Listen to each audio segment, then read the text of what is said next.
Hey guys, it's your homegirl Lisa, your English tutor as well, and today we're going to be talking about how not to retell the story, which I know for so many of you out there, and for me as well when I was a student, the teacher would always write in red writing on your essay, "Do not retell the story!" Okay, in that voice too. So how do we go about jumping over this barrier that always seems to be coming up over and over again? I'll let you know today. Now, if you guys watched my last video, you would have seen that there was a study guide giveaway, and even though in the actual video I said that it would just last a week, I'm actually going to make it last 2 weeks just so that more people can get involved with the competition. Also, my VC English Head Start workshop happens this Friday, the 22nd of January. So if you guys haven't checked it out and signed up yet, definitely sign up for that there because you will automatically get one of those study guide booklets as well. And you're going to get to meet me. So we're going to have a really fun and interactive day going through everything that you need to know in preparation for your English SACs this year. So all the giveaway details will be put in the description box below. The booklet on its own is still great, but it's perfect when matched with the workshop as well. So definitely check both out. So the key thing you need to remember is that the teacher has already read the text. So they don't want to read an essay just recapping what happened in the text. And that's what retelling the story is all about. It's when you basically just rewrite the plot, but in your own words in an essay. And when you write essays, you have essay topics, so where you're supposed to prove a certain point or give a particular interpretation of an idea, right? So just put yourself in the teacher's shoes or even the examiner's shoes. Let's just say the essay topic is, how does Harry Potter show courage? using Harry Potter as a reference. If you just have 20 essays where people are just giving you a recap of the story of why Harry Potter is courageous. So he is courageous because he goes up against Lord Voldemort, or he is courageous because he goes for all those Horcruxes. Like, yeah, but I know that happened. Why don't you tell me something a little bit different? Like, can you tell me how he is courageous in different ways other than just telling me what happened in the plot? Let's say you're watching Game of Thrones and at the end of the episode, do you and your friends sort of recap over every single thing that happened, or do you gossip about the cliffhanger and what potentially could be happening next, right?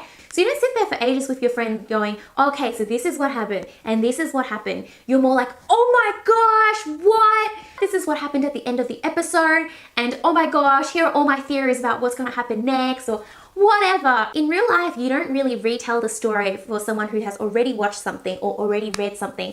You're more likely to talk about, wow, why did that happen? Or how did that happen? Or what's going to happen next? So yeah, keep that in mind. So I'm going to give you an example of a student who has retold the story and how we can fix that up. And I'm going to use the text Medea by Euripides again. But hey guys, if you're not studying this text, that's absolutely fine because I'm sure you're going to get the hang of it anyway. The advice is definitely still going to be applicable to you. Just a really quick summary of Medea. Here is me ironically retelling the story. Medea is a woman who has been abandoned because her husband has decided to divorce her to marry a princess. Now the chorus is a third party. The chorus is essentially an audience on stage that's watching what's happening and they're reacting to what's happening. So they tell the real audience how they should actually feel. Okay, hopefully that makes sense. But this audience that's on the stage, it's called the chorus and it's staged. So it's specifically there to help the audience understand what's happening and to know what they should be feeling. So I'm gonna look down at my laptop.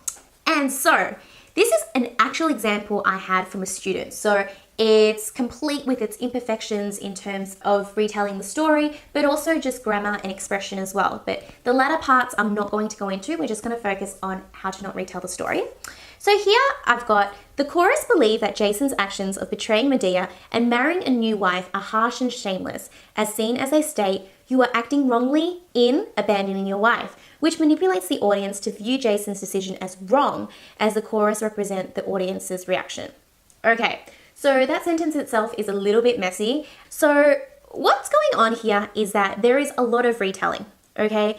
There's retelling because Jason's actions of betraying Medea and marrying a new wife.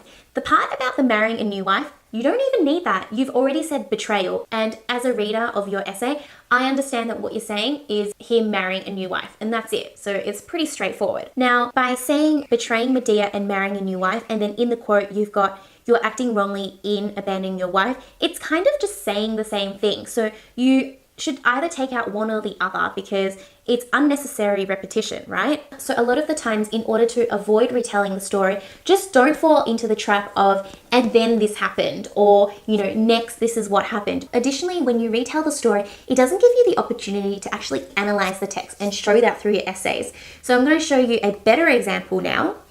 Jason's actions are condemned by the chorus as they criticize the double standards of a patriarchal society where men are permitted to commit adultery while women are wretched in their sorrows with nowhere to turn, demonstrating that females are helpless in divorce. So I'm sure that you can automatically see the differences between the two. As you can see in this second example, I'm not sort of saying, oh, Jason is bad just because he abandoned his wife and because he married a new wife, which is essentially what the first example does, and that is retelling the story. But here I'm focusing on why his actions are bad, because he lives in a patriarchal society where men are allowed to do certain things and women aren't. And the fact that he abandoned his wife and married a new wife, that's kind of just surface material. But when you go beyond that, that's when you can avoid retelling the story. So that's a quick sum up of how you can avoid retelling the story. If you like what I've got to say and you'd like to learn more, because I've definitely got heaps more to share, then definitely like this video so that I can gauge whether or not I should continue on with some more of these tutorial type of videos, basically where I'm being your online English tutor and then you're learning from the videos. Comment below if you've got any questions or if you have anything you want me to talk about or discuss next time, and make sure you subscribe as well so that I can have a very lovely family here on YouTube. I don't know what to call you guys. Calling you guys VC Study Guide students is, I don't know, maybe a little bit like too official. Maybe I can just call you guys my online students or Lisa's online students or whatever. Damn, I am so unoriginal.